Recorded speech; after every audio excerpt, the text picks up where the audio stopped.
नमस्कार। आज़ादी का अमृत महोत्सव भारत के महान स्वतंत्रता सेनानियों की संक्षिप्त जीवनियाँ। महाराष्ट्र राज्य शिक्षक महामंडल और सातारा जिला हिंदी अध्यापक मंडल के संयुक्त तत्वावधान में चली इस प्रेरक और ज्ञानवर्धक श्रृंखला में मैं सौ उज्ज्वला जनार्दन मोरे विठामाता विद्यालय कराड़ आपका स्वागत करती हूँ।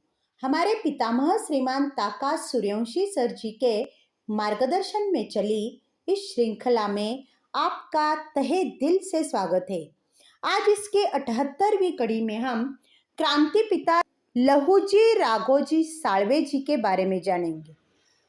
मुझे तन चाहिए न धन चाहिए, मुझे तन चाहिए न धन चाहिए, बस अमन से भरा यह वतन चाहिए।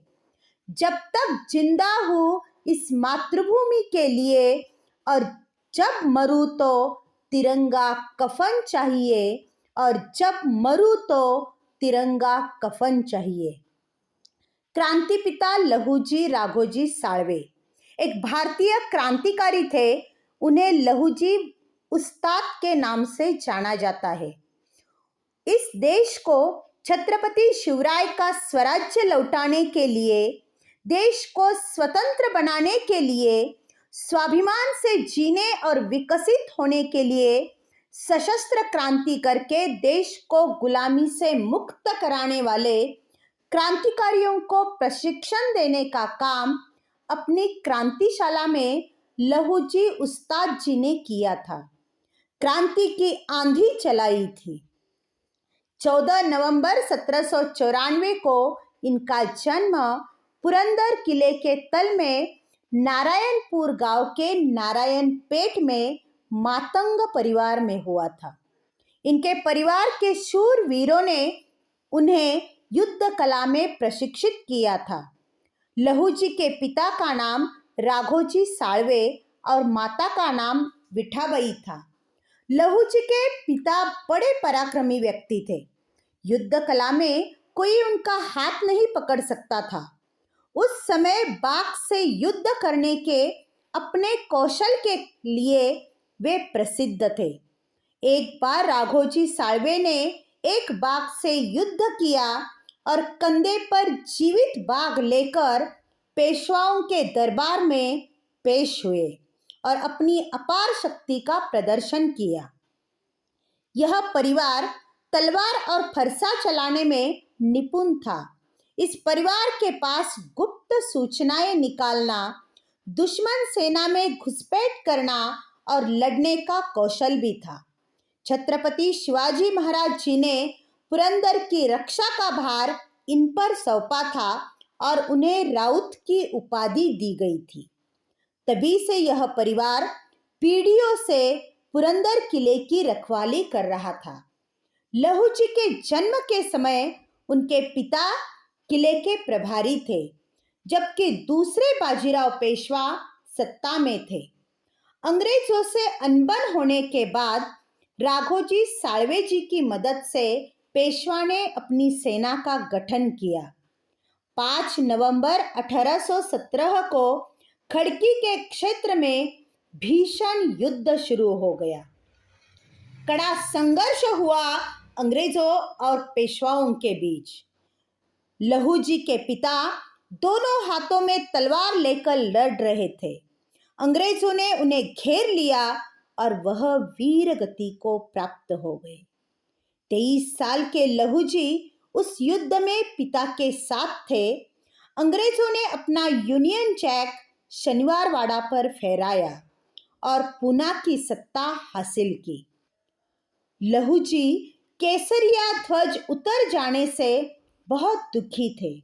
वे कुछ दिनों से सोच रहे थे कि अंग्रेजों को इस देश से खदेड़ने के लिए युद्ध लड़ा जाना चाहिए, लेकिन कैसे? ऐसा सोचते हुए उन्होंने अपने पिता की समाधि के सामने शपथ ली कि अब से वे देश के लिए ही जिएंगे और देश के लिए ही मरेंगे। उस समय देश में कई शक्तिशाली राजा और सरदार थे। देश में लगभग 564 संगठन मौजूद थे। अगर ये सारी ताकतें एक साथ आ जाती तो आज देश का भविष्य कुछ और ही नजर आता। ऐसा सपना लहू जी ने देखा और उसे साकार करने के लिए 1822 में पुणे के गंजपेट में प्रशिक्षण देना शुरू किया। यह देश का पहला क्रांतिकारी विद्यालय था जहां अनेक क्रांतिकारी तैयार हुए। इस प्रशिक्षण केंद्र यानी व्यायामशाला का उद्घाटन उस समय के पेशवा के सरदार रास्ते जी ने किया था।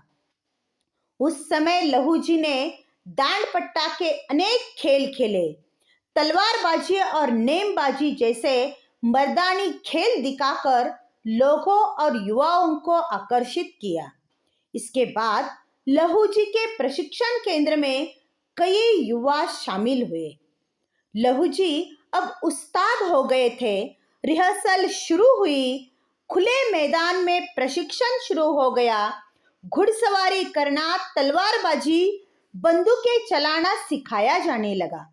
उस्ताद जी ने मातृभूमि के बारे में बताकर उनके बीच से चुनिंदा बंदों को अलग करके उनमें देशभक्ति की भावना जगाना शुरू किया। ऐसे अलग गुट बनाकर उन्होंने अंग्रेजों के खिलाफ विद्रोह कर दिया। कई स्थानों पर विद्रोहियों ने गुप्त रूप से विद्रोह करना प्रारंभ किया। प्रारंभ में अंग्रेजों को यह विद्रोह ही नहीं लगा था। उमाजी नाइक का विद्रोह भी उसी काल में प्रारंभ हुआ था। दोनों एक ही क्षेत्र के थे। उनके गांव से गांव सटे हुए थे। कुछ दिनों के बाद अलगाववाद के कारण उमाजी नाइक पकड़ लिए गए। उस्ताद जी ने उन्हें मुक्त करने की कोशिश की, लेकिन कोई फायदा नहीं हुआ। लहू जी के शिष्यों में महात्मा ज्योतिबा फुले, लोकमान्य बाल गंगाधर तिलक, वासुदेव बळवंत फडके, गोपाळ गणेश आगरकर, चाफेकर बंधू, क्रांतिभाऊ खरे, क्रांतिवीर नाना दरबारे, राव बहादूर सदाशिवराव गोवंडे, नाना मोराजी, क्रांतिवीर मोरो विठ्ठल, बावळेकर, क्रांतिवीर नाना छत्रे, महात्मा फुले जी के मित्र परांजपे और वाळवेकर भी सभी लहू जी साळवे जी के अखाड़े में सीखने आया करते थे। ज्योतिबा फुले जी की मदद से गंजपेट में दलित बच्चों के लिए उन्होंने पाठशाला शुरू की। अपनी भतीजी मुक्ता को इसी पाठशाला में दाखिला दिलाया और दूसरे दलित बच्चों को पढ़ने के लिए प्रोत्साहित किया। 1857 के विद्रोह में लहू जी उस्ताद के कई विद्रोही शिष्य शामिल थे। ये सभी देश की आज़ादी के लिए शहीद हो गए। कई लोग सातारा के विद्रोह में शामिल थे। उन्हें भी पकड़ लिया गया और फांसी के फंदे से लटकाया गया। इसी प्रकार वासुदेव बळवंत फडके उस्ताद के बहुत प्रिय थे, क्योंकि देश को गुलामी से मुक्त करने की उनकी शायद उम्मीद की आखिरी किरण थे। उनमें यह किरण उन्हें नजर आ रही थी। वासुदेव जी ने विद्रोह की जोरदार शुरुआत की। अंग्रेजों की कई चौकियां नष्ट कर दी। कई और खजाने लूट लिए गए। उस्ताद बहुत खुश थे, लेकिन वासुदेव बळवंत फडके जी को भी 1879 में अंग्रेजों ने पकड़ लिया और संगमपुर के पास कैद करके रखा।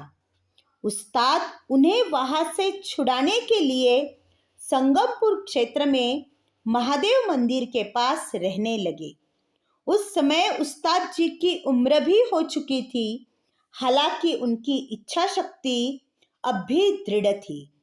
वासुदेव फडके जी का मुकदमा शुरू हुआ और उन्हें आजीवन कारावास की सजा सुनाई गई और उन्हें अंडमान के जेल में भेज दिया गया।